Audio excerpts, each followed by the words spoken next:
Welcome to Penrose Learning, where we make understanding easy. In this video, I will explain how to make brownies in an air fryer.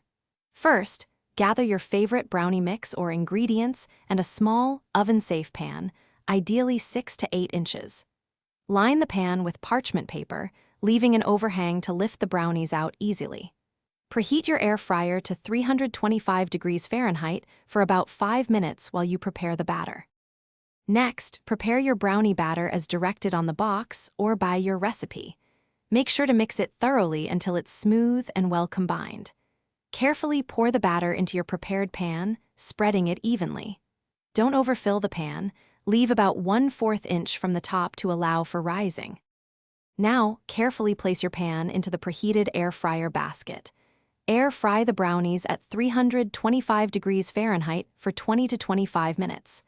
Cooking times can vary, so start checking around the 20-minute mark. Insert a toothpick into the center. If it comes out with moist crumbs, they are ready. Once baked, carefully remove the pan from the air fryer. Let the brownies cool in the pan for at least 10 minutes before attempting to remove them. This helps them set and prevents crumbling. Use the parchment paper overhang to lift them out, cut into squares, and enjoy your perfectly air-fried brownies. Thanks for watching. If this was helpful, leave a like and consider subscribing. See you next time.